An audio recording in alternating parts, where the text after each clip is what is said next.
నమస్తే, welcome to పోరాటగలం TV. నేటి వార్తా విశేషాలు.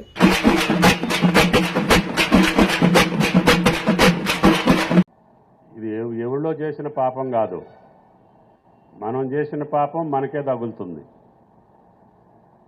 కాబట్టి ఈ రోజు అయిపోతుంది అని అనుకుంటే మొన్నటి మున్నేరు వరదలు మన జీవితానికి ప్రత్యక్ష సాక్ష్యం. వరద వచ్చినప్పుడు చూసుకుందాంలే, వాగు వచ్చినప్పుడు చూసుకుందాంలే, ఎవళ్ళ కాళ్ళం కూడా మనం ఆక్రమించుకొని కట్టడాలు కడితే జరిగే నష్టం ఏంటో ఇందాక సతీష్ గారు వీళ్ళు చెప్పారు. మా దాంట్లో 2 కోట్లు నష్టమైంది, 3 కోట్లు నష్టమైంది, మీ సంపాదన మొత్తం కూడా సర్వస్వం తడిసిపోయింది. కాకపోతే కలెక్టర్ గారు, కమిషనర్ గారు, పోలీస్ యంత్రాంగం మొత్తం, ప్రజాప్రతినిధులు కూడా రేయంబౌళ్ళు కష్టపడి అనుకోని వరద వచ్చింది. సామాన్యంగా 20-22 అడుగులు వచ్చేది, మీటర్లు వచ్చేది 36 మీటర్లు వచ్చింది. ఇది ఎప్పుడు కూడా మున్నేరు చరిత్రలో లేదు. గత 100 సంవత్సరాల క్రితం నుంచి లెక్కలు చూసినా కూడా అంత వరద ఎప్పుడూ రాలే. 85లో 86లో ఒకసారి గోదావరి అట్లా వచ్చింది. 600 గ్రామాలు మునిగిపోయినా కూడా ఒక్క ప్రాణం కూడా పోకుండా చూశారు పూజ్యులు ఎన్టీ రామారావు గారి ప్రభుత్వంలో. మొన్న కూడా అంత వరదలు వచ్చినా అధికారులు అప్రమత్తంగా ఉండి జనాన్ని మొత్తాన్ని బయటికి తీసుకొచ్చి వాళ్ళకి భోజనాలు పెట్టి వాళ్ళ ఇళ్ళు పరిశుభ్రం చేసేదాకా కూడా వాళ్ళందరినీ సొంత మనుషుల్లాగా, సొంత బిడ్డల్లాగా కాపాడి పంపించారు. అప్పుడు వాళ్ళు జాయిన్ అయ్యి కొత్త, అసలు వరద ఎటుందో, రోడ్డు ఎటుందో, డ్రైన్ ఎటుందో కూడా చూసుకోలేని టైంలో కూడా కమిషనర్ గారు, కలెక్టర్ గారు, వాళ్ళ యంత్రాంగం మొత్తం కష్టపడి ప్రాణ నష్టం జరగకుండా, ఆస్తి నష్టాన్ని నివారించలేకపోయినా వెంటనే వాళ్ళందరూ సర్దుకునేటట్టుగా ప్రభుత్వ పరంగా, అదేవిధంగా ఎన్జీఓల పరంగా కూడా తీసుకొచ్చి మీరు అనుకున్న దానికంటే ఎక్కువ సహాయ సహకారాలు అందించారు. మళ్ళీ అటువంటి పరిస్థితి ఖమ్మానికి రాకూడదు. కాబట్టి రేవంత్ రెడ్డి గారి ప్రభుత్వంలో ఆర్థికపరమైన వెసులుబాటు లేకపోయినా, కష్టాలున్నా మనం ఖమ్మం పట్టణం, ఖమ్మం జిల్లా తెలంగాణ రాష్ట్రంలో మొదలుపెట్టినటువంటి కార్యక్రమాలన్నీ పూర్తి చేయాలని, అత్యవసరమైనటువంటి కలెక్టర్ గారు చెప్పినట్లుగా పల్లెల నుంచి పట్టణాలకు ఎక్కువ మైగ్రేషన్ జరుగుతుంది. వాళ్ళ బతుకుదెరువు కోసం, వాళ్ళ పిల్లల చదువుల కోసం, వాళ్ళ పొట్టకూటి కోసం అందరూ కూడా పట్టణాలకి వస్తున్నారు. కలెక్టర్ గారి లెక్కల ప్రకారంగా 50% దాటిపోయింది ఇప్పటికే. భారతదేశంలో ఎక్కువ పట్టణీకరణ జరిగినటువంటి రాష్ట్రం ఏదన్నా ఉంటే అది తెలంగాణ. కాబట్టి ఖమ్మానికి కూడా ఆ ఇబ్బంది తప్పలేదు. కొత్తగూడెం ఏజెన్సీలో ఉండబట్టి ఆ జిల్లా మన వాళ్ళందరూ కూడా రిటైర్ అయినా కానీ ఇంకో చోట ఉన్న వాళ్ళందరూ కూడా ఖమ్మానికి రావాలని, పక్కనున్నటువంటి కృష్ణా, నల్గొండ, వరంగల్ జిల్లాల నుంచి కూడా ఖమ్మాన్నే ప్రిఫర్ చేస్తారు. ఎందుకంటే మంచి ల్యాండ్ ఆర్డర్ ఉంటుంది, మంచి చదువులు ఉంటాయి, మంచి ఆరోగ్యానికి సంబంధించిన వైద్యం ఉంటుంది, మన పిల్లల్ని మనం చదివించుకోవచ్చు, ప్రశాంతంగా ఉండొచ్చు అని చెప్పి. మొన్న కొద్ది రోజులు ప్రశాంతతకి భంగం కలిగింది. అప్పుడు మీరందరూ కోరుకున్నారు ప్రశాంతమైన ఖమ్మం కావాలని. నేను అందుకనే కమిషనర్ గారికి మొదటి రోజు చెప్పా, మేము మీకు ఫోన్ చెయ్యం, కానీ ప్రశాంతత ఉండాలి. అది ఎవరు ఏంటి అనేది మనకు అనవసరం. ఇర్రెగ్యులర్గా, ఇల్లీగల్గా, దౌర్జన్యంగా ఎవరు ఏది చేసినా కూడా మీరు సహించొద్దు. లా అండ్ ఆర్డర్ ఉంటేనే అభివృద్ధి జరుగుతుంది. లా అండ్ ఆర్డర్ లేకుండా ఎక్కడా అభివృద్ధి జరిగిన దేశాలు లేవు, పట్టణాలు లేవు. ప్రశాంతత ఉంటే పెట్టుబడి పెట్టేవాళ్ళు వస్తారు, ఇక్కడ వ్యవస్థలు నెలకొల్పేవాళ్ళు నెలకొల్పుతారు, అందరూ వచ్చి సహజీవనం కొనసాగిస్తారు. అందరి వల్ల ఈ ఖమ్మం పట్టణం రోజు రోజుకి అభివృద్ధి జరిగే అవకాశం ఉంది. అందుకనే పోలీస్ ఎక్కడా కూడా రాజీ పడొద్దు. కాబట్టి దయచేసి మళ్ళొక్కసారి విజ్ఞప్తి చేస్తున్నా, మున్సిపల్ కమిషనర్ గారు ఎక్కడైనా ఎంక్రోచ్మెంట్ ఉంటే ఇమ్మీడియట్గా రెవెన్యూ వాళ్ళతోటి మాట్లాడి న్యాయబద్ధమైనటువంటి పద్ధతిలో ధర్మబద్ధంగా ఎంక్రోచ్మెంట్స్ అన్నీ తీసేయండి. అక్కడ పేదోళ్ళు ఉంటే వాళ్ళకి ఏ రకంగా సహాయం చేయాలో కలెక్టర్ గారికి చెప్పండి. వాళ్ళకి ఇళ్ల స్థలం కావాలంటే ఇళ్ల స్థలం, ఇల్లు కావాలంటే ఇళ్ళు, వాళ్ళ జీవనోపాధికి కూడా ఏదన్నా అవకాశం ఉంటే తప్పకుండా ప్రభుత్వ పథకాల్లో వాళ్ళకి అవకాశం ఇచ్చి ఒక సుందరమైన అందమైన పద్ధతి ప్రకారంగా అభివృద్ధి చేసేటటువంటి పట్టణం కావాలి. ఇప్పుడు కొన్ని పట్టణాలు ప్లాన్ ప్రకారంగా అభివృద్ధి జరుగుతున్నాయి. అది కొత్త ఢిల్లీ కావచ్చు, లేకపోతే ఇంకొక పట్టణం కావచ్చు. మనం కూడా ఇప్పటి నుంచి అయినా సరే, కమిషనర్ గారు సుడాక్ కూడా ఆయనే అధికారి, ఏదున్నా సరే కలెక్టర్ గారితో అన్ని డిపార్ట్మెంట్లు సమన్వయం. మన అదృష్టం ఏంటంటే కష్టపడే అధికారులు ఉన్నారు. దయచేసి మీరు చేపించుకునే చొరవ ఉండాలి, మీ దగ్గర చేపించుకునేటటువంటి పద్ధతి ఉండాలి. చేపించుకునే పనుల్ని కలెక్టర్ల మీద అధికారుల మీద ఒత్తిడి తీసుకొచ్చి మంచి పనులన్నీ పూర్తి చేసుకోండి. ఒకవేళ మీరు తప్పు చెప్పినా కూడా వాళ్ళు చేసే పరిస్థితి లేదు. కాబట్టి దయచేసి మంచి అధికారులు ఉన్నప్పుడు మంచి పనులు 4 చేసుకుంటే ఖమ్మం పట్టణం సుదీర్ఘకాలం మంచిగా ఉండే అవకాశం ఉంటుంది. ఈ డ్రైన్కి సంబంధించి ఎస్సీ గారు రంజిత్ గారు ఎక్కడో చివరి నుంచి మొదలు పెట్టాలి. 9 కిలోమీటర్లు, ప్రతి కిలోమీటర్లో కూడా 2-3 మిషన్లు ఉండాలి. ప్రతి కిలోమీటర్లో కూడా. మీరు ఇందాక 9 కిలోమీటర్లు రాజీవ్ కెనాల్ ఎట్లా దవ్వాం, 18 మిషన్లు పెట్టారు. కాకపోతే ఇంకో 18 మిషన్లు పెట్టమన్నా. నువ్వు కూడా ప్రతి సెగ్మెంట్లో కూడా మిషన్లు ఉండాలి. ముందు ఎర్త్ వర్క్ అయిపోతే నీకున్నది కరెక్ట్గా నాకు తెలిసి 3 నెలలే. 3 నెలల్లో పూర్తి కాకపోతే నీకు ఇబ్బంది, ప్రజలకు ఇబ్బంది.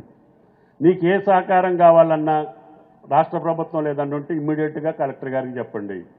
ఇక్కడ ఏదైనా సమస్య ఉంటే కమిషనర్లు 2 ఉన్నారు మీకు దగ్గర, మున్సిపల్ అండ్ పోలీస్. ఎవరైనా ఆటంకాలు కలగచేస్తే వాళ్ళకి ఏం చేయాలో ధర్మబద్ధంగా చేద్దాం. అయినా సరే ఫోర్స్ఫుల్గా అయినా సరే తీసేస్తాం. ఇక్కడ మొఖమాటం లేదు. కాబట్టి దయచేసి అందరినీ మెంటల్గా ప్రిపేర్ చేయండి. అధికార యంత్రాంగం కావచ్చు, ప్రజాప్రతినిధులు, కార్పొరేటర్లు కూడా. ర్యాంపులు కూడా రోడ్డు మీదకి వేస్తున్నారు కమిషనర్జీ. అన్నిటినీ ఒక్కొక్క రోడ్లో ర్యాంపులన్నీ తీపిచ్చేసి డ్రైన్స్ అన్నీ పర్ఫెక్ట్గా పెట్టండి. ర్యాంపులు వాళ్ళ భూమిలో వాళ్ళ ఇంట్లోకి ఉండాలి. రోడ్డు మీదకు ఉంటే కష్టం అవుతుంది. అదేవిధంగా రైల్వే స్టేషన్ రోడ్డు వైడనింగ్ అడుగుతున్నారు. ఇంకొక road Potti Sriramulu road widening అడుగుతున్నారు. ప్రజలే వచ్చి అడుగుతున్నారు, మా రోడ్డు ఎడల్పు చేయండి అని. నిన్న ఆర్డీఓ ఆఫీస్ రోడ్డు కొద్దిగా మీరు డివైడర్స్ తీస్తేనే పెద్ద హ్యాపీగా ఉన్నారు. అంటే అనాలోచితంగా మనం అభివృద్ధి చేస్తే, మన అవసరం కోసం అభివృద్ధి చేస్తే ప్రజలు మెచ్చరు. ప్రజల అవసరం కోసం, ప్రజల కోరిక కోసం, ప్రజల యొక్క సౌకర్యం కోసం అభివృద్ధి చేయాలి. మన అభివృద్ధి కోసం అభివృద్ధి చేస్తే అది మున్నేటికి వెళ్ళిపోద్ది. కాబట్టి దయచేసి అధికారులు పట్టుదలతోటి, నిబద్ధతతోటి కష్టపడే అధికారులు ఉన్నారు. కాబట్టి కార్పొరేటర్లకి ప్రత్యేకంగా మనవి, పాత ప్రభుత్వంలో మేము ఇట్లే చేశాము ఇప్పుడు ఇట్లే చేస్తామంటే కుదరదు. అది కూడా చెప్తున్నా. వాళ్ళతోటే చేపియాలా, పాతోళ్లే ఉండాలంటే అది కూడా కుదరదు. జిల్లా కలెక్టర్ గారికి పనిచేసేవాడు ఎవడో, కమిషనర్ గారికి పనిచేసేవాడు ఎవడో, పోలీస్ కమిషనర్కి పనిచేసేవాళ్ళు ఎవడో, వాళ్ళకి రోజువారీ వైనం ఉంటుంది. మీకు కూడా కార్పొరేటర్లుగా మీ డివిజన్లో ఎవరు పార్టీకి పనిచేశారు, పనిచేయలేదు, మీకు వైనం ఉంటుంది. అట్లాగే అధికారులు కూడా వాళ్ళ డిపార్ట్మెంట్లో ఎవడు కరెక్ట్ కాదో చేస్తారు. వాళ్ళకేమి సొంతానికో కక్షతోటో కార్పణ్యంతోటో మార్చరు. ఈయన అక్కడ మార్చారు, ఆయన ఇక్కడ మార్చారు అని అంటే వాళ్ళ కోసం కాదు, మన కోసం, పని కోసం, అభివృద్ధి కోసం వాళ్ళు చర్యలు తీసుకుంటారు. వాళ్ళకి ఫ్రీ హ్యాండ్ ఇవ్వాలి. అధికారులు ఎవడన్నా తప్పు చేస్తే వాళ్ళ దృష్టికి తీసుకుపోండి. అంతే తప్ప పనిచేసేటటువంటి అధికారుల్ని మనం ఇబ్బంది పెడితే మళ్ళీ మనం పాపం చేసిన వాళ్ళం అవుతాం, నష్టం చేసిన వాళ్ళం అవుతాం, ఖమ్మానికి కష్టాలు తెచ్చిన వాళ్ళం అవుతాం. కాబట్టి నా జీవితంలో 40 సంవత్సరాల్లో నేను ఈ అధికారి ఉండాలి, ఈ అధికారి వద్దు అని నేను ఇంతవరకు ఫోన్ చేయలేదు. మీ పోలీస్ స్టేషన్లకు కూడా నేను ఇంతవరకు 40 సంవత్సరాల్లో ఫోన్ చేయలేదు. కాబట్టి దయచేసి మీరు కూడా అర్థం చేసుకోవాలి. మంచి కాకపోతే ఇది పొరపాటు అండి అని మీరు రిప్రజెంట్ చేయండి, మంచి చేయించండి తప్ప వాళ్ళు చేసింది కరెక్టా కాదా, కరెక్ట్ అయితే మనం కూడా తలొచ్చి దానికి మనం పనులు చేయించుకునేటటువంటి విధానంగా ముఖ్యంగా కార్పొరేటర్లు, ఏ పార్టీ పెద్దలైనా సరే ఇష్టం వచ్చినట్టుగా ఎన్నికలు వస్తాయి అంటే జెండాలు పట్టుకొని వెళ్ళి ఎవడి భూమి వాడి మీద జెండాలు బాతటం కాదు. ఇర్రెగ్యులర్గా ఎవరిని ఎక్కడికి పోనీయం. ప్రభుత్వ భూములు ఉంటే కలెక్టర్ గారు ఇస్తారు, పేదోళ్ళకి ఇస్తారు. కాంగ్రెస్ పార్టీ వెళ్ళి జెండాలు బాతేది, కమ్యూనిస్ట్ పార్టీలు వెళ్ళి జెండాలు బాతేది అది కరెక్ట్ కాదు. కాబట్టి ఏదన్నా ఉంటే కలెక్టర్ గారికి చెప్పండి, అర్హులైనటువంటి పేదవాళ్ళందరికీ ఇవ్వాలనేది ప్రభుత్వం కోరిక. తప్పకుండా ఆ రోజుల్లో కిరణ్ కుమార్ రెడ్డి గారి ప్రభుత్వం, కాంగ్రెస్ ప్రభుత్వంలో కూడా మనం దెబ్బలాడి ఇప్పించుకున్నాం. ఎప్పుడు కూడా భూమి మీదకి వెళ్ళి ఆక్రమించుకొని అన్యాయంగా ప్రభుత్వ భూమిలో, వక్ఫ్ భూమిలో, భూదానం భూమిలో ఆక్రమించుకొని వాళ్ళ దగ్గర వసూలు చేసి పార్టీల పేరు చెప్పి పార్టీల ద్వారాగా కొంతమంది బాగుపడి వాళ్ళ నష్ట కష్టాలు పెట్టి అసలు వాళ్ళకి కరెంట్ ఇచ్చింది తప్పు, మంచినీళ్ళు ఇచ్చింది తప్పు, అక్కడ ఉంచింది తప్పు. అవి తర్వాత ఇప్పుడు మనం చేస్తూ ఉంటే మంద తప్పు అవుతుంది. కాబట్టి దయచేసి పోలీసు, రెవెన్యూ మొట్టమొదటి రోజునే రోడ్డు మీద గుడి మొదలు పెడతారు, చిన్నగా ఒక రాయి పెడతారు. ఆ రోజే తీసేస్తే ఆ దేవుడు ఎక్కడికో ఒకసారికి వెళ్తాడు ఆయన బతుకు తెరువు కోసం. మీరు మాట్లాడకపోతే ఆయన చుట్టూ అది పెట్టి గొడగట్టి గుడి కట్టి బడి కట్టి రోడ్డు మీదకి వచ్చాక మీరు పగల కొట్టాలంటే మీ సాధ్యం కాదు. అది మసీదు కావచ్చు, చర్చి కావచ్చు, దేవాలయం కావచ్చు. రోడ్డు మీద ఉంటాడండి దేవుడు. ఎక్కడన్నా ఏదన్నా కొండ మీద గుట్ట మీద ఉంటాడు. పూర్వీకులు దేవుళ్ళు అందరూ ఎక్కడ, లక్ష్మీనరసింహస్వామి ఎక్కడుండో బైపాస్ రోడ్లో ఉండా. నేను చూస్తుండగానే దేవాలయాలు వస్తున్నాయి. అది కింది స్థాయి అధికారులు చూసుకోవాలి. ఒకవేళ కమిషనర్ గారు వెళ్ళినా, ఆర్డీఓ గారు వెళ్ళినా, ఎంఆర్ఓ గారు వెళ్ళినా ఏంటో ఇక్కడ మొదలుపెట్టింది, ఎవరు మొదలుపెట్టారు, ఎట్లా మొదలుపెట్టారు, వాళ్ళ మీద యాక్షన్ ఇనిషియేట్ చేయాలి. అట్లాగే కట్టడాలు కూడా వాళ్ళు ఇష్టం వచ్చినట్టు కట్టిన తర్వాత డిమాలిషన్ ఎందుకు మనకి? వాళ్ళకి పర్మిషన్ ఇచ్చింది ఎవరు? ఆ పర్మిషన్ ఇవ్వడానికి కారకులు ఎవరు? వాళ్ళ మీద మీరు యాక్షన్ తీసుకోండి ముందే. కాబట్టి క్రమ పద్ధతిలో అభివృద్ధి చేస్తే ప్రజలకు సౌకర్యం ఉంటుంది. మేం చేసినా, మీరు చేసినా, కార్పొరేటర్ గారు చేసినా ప్రజల కోసం తప్ప సొంతం కోసం కాదు. కాబట్టి ఖమ్మం అభివృద్ధి ప్రణాళికాబద్ధంగా ఉండాలి. నేను ఈరోజే ముఖ్యమంత్రి గారికి ఇంకా 2000 కోట్లు ఖమ్మం డ్రైనేజీ కోసం కావాలని అడిగాను. శాసనసభకు వెళ్తా ఆయన కారులో పోయి నాకు ఇది కావాల్సిందే, అండర్ గ్రౌండ్ డ్రైనేజీ లేకపోతే ఇందాక కలెక్టర్ గారు చెప్పినట్లుగా ఆ మురికి నీళ్లే మీ బోర్లోకి వస్తాయి, ఆ బోర్ నీళ్లే మీరు కొట్టుకుంటారు, అయ్యే తాగుతారు. తర్వాత ఖమ్మంలో ఇన్ని హాస్పిటల్స్ ఎందుకండి? అసలు మీరు చేసుకున్న దానివల్లనే డాక్టర్లు అంతస్తు మీద అంతస్తులు కడుతున్నారు. మీ సంపాదన మొత్తం వాళ్ళకే పాలవుతుంది. మీ పిల్లలు చదువులకు పెట్టాలంటే కుదరదు, ఎందుకంటే మీ తల్లి ఆ నాన్న హాస్పిటల్లో ఉండేది. కాబట్టి దయచేసి మీ కుటుంబం ఆరోగ్యంగా ఉంటే మీ సంపాదన మీ జేబులో ఉంటుంది. ఆరోగ్యంగా ఉండాలంటే మురికి కాలువలు ఉండకూడదు. పట్టణం పరిశుభ్రంగా ఉంటే, మీ యొక్క ఇంటి పరిసరాలు శుభ్రంగా ఉంటే, మీ పక్క పెద్దన 3 అంతస్తుల డాబా ఉంటుంది, పక్కనే ఖాళీ స్థలంలో పందులు, మురికి కోపం. ఎందుకు మీ 3 అంతస్తుల బిల్డింగు? మీరు చావటానికే? ఆయన ఎవడో పిలిచి ఆయన అది లెవెల్ చేసి నీళ్లు నిలవకుండా చూసుకోవచ్చు కదా. అది కూడా కలెక్టర్ గారే వచ్చి చేయాలి. అదే కూడా మంత్రి గారే వచ్చి మా మురికి నీళ్లు ఉండకుండా చేయాలి. మా దోమల్ని మున్సిపల్ కమిషనరే వచ్చే చంపాలి. మేయర్ గారు కూడా పందులు దోలాలంటే ఎట్ట కుదురుద్దండి? కాబట్టి దయచేసి ఎవరి దాడు చూసుకోండి, ఎవరింటికాడన్నా శుభ్రంగా పెట్టుకోండి.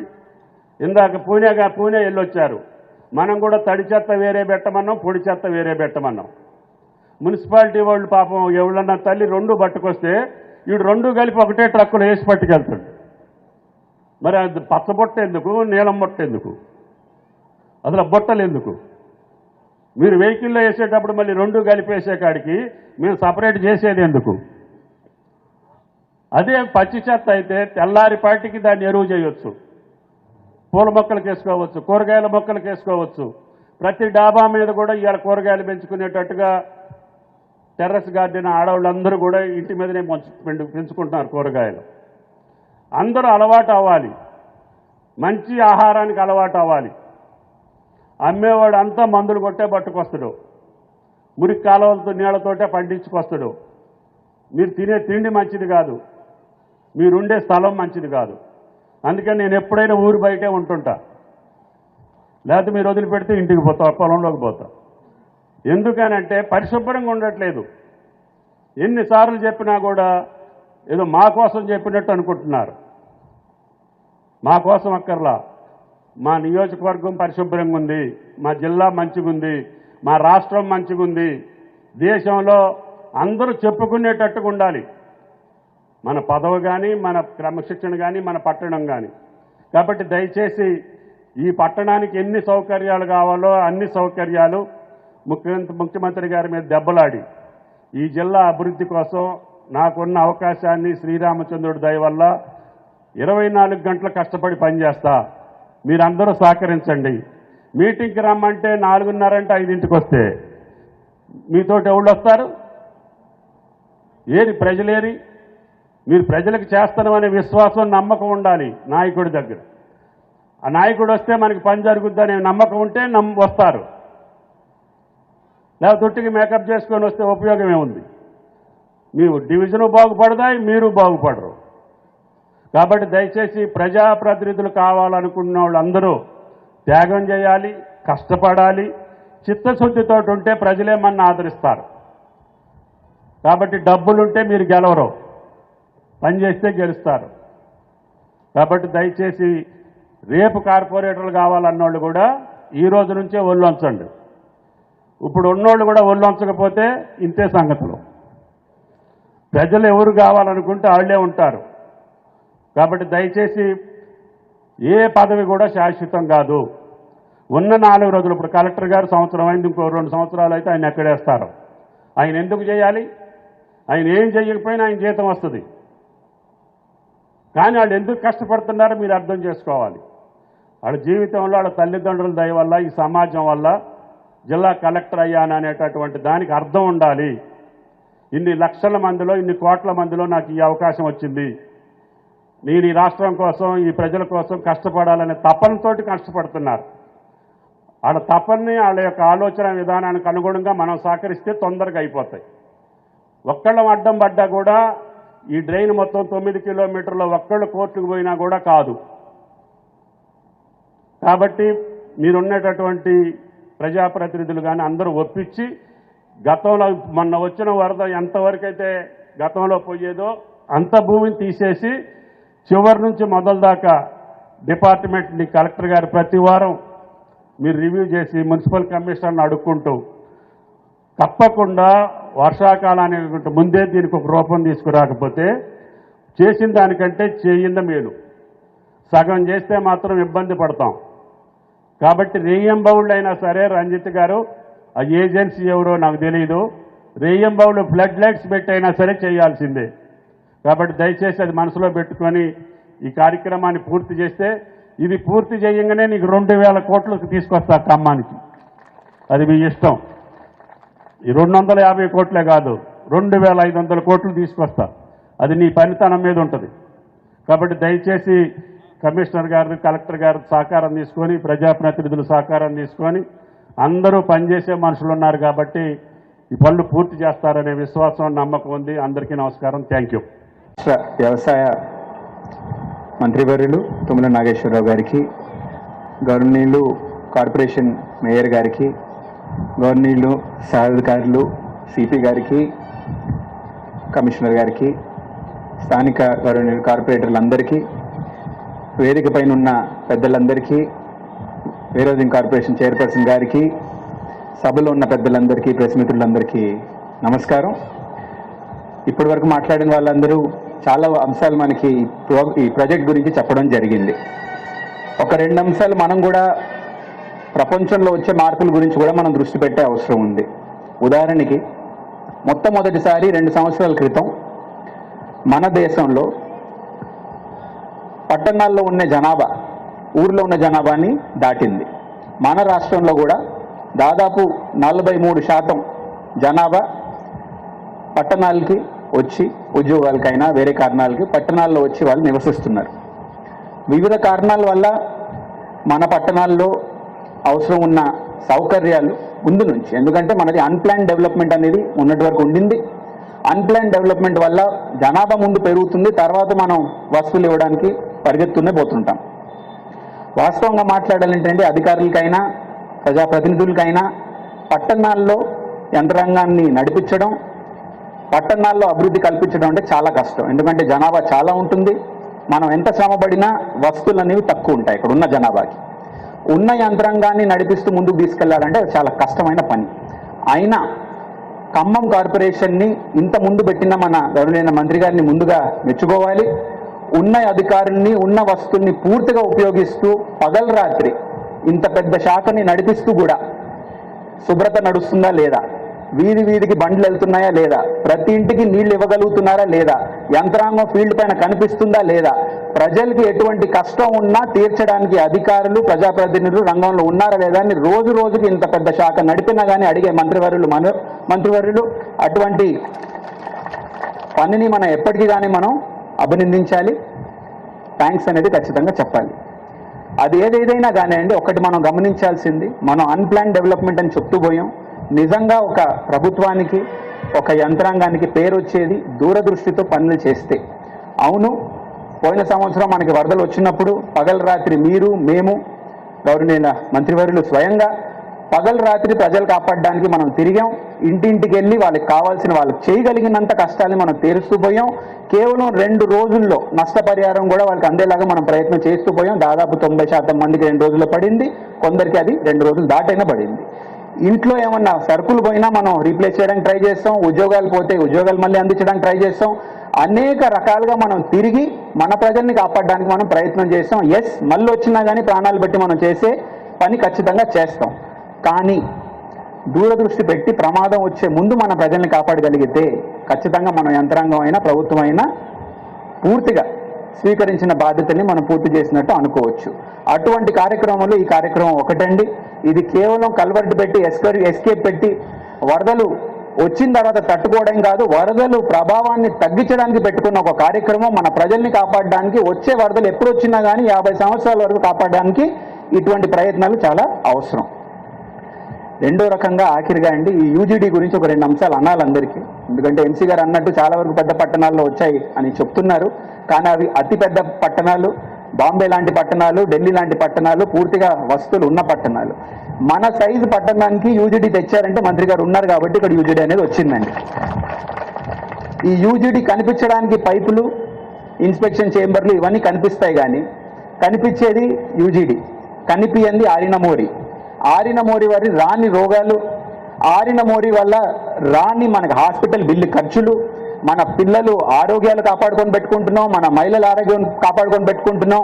అవన్నీ కూడా యూజీడీ రావడం వల్లనే సాధ్యం అండి. అది యూజీడీ వచ్చిందంటే ప్రజల ఆరోగ్యం, హాస్పిటల్ బిల్లు తగ్గించడం, పూర్తిగా మన పట్టణాలని పరిశుభ్రతని మనం పెట్టుకోవడం, మన మున్నేరుని మనం కాపాడుకున్నట్టు. ఇవన్నీ యూజీడీ వచ్చాయి కాబట్టి మనకి సాధ్యం. ఈ యూజీడీ మన పట్టణంకి వచ్చాయి. ఎస్, 2-3 ఇయర్స్ మీకు మాకు అవస్థ ఉంటుంది, బికాజ్ కట్టింగ్ చేయాలి, పైపులు వేయాలి.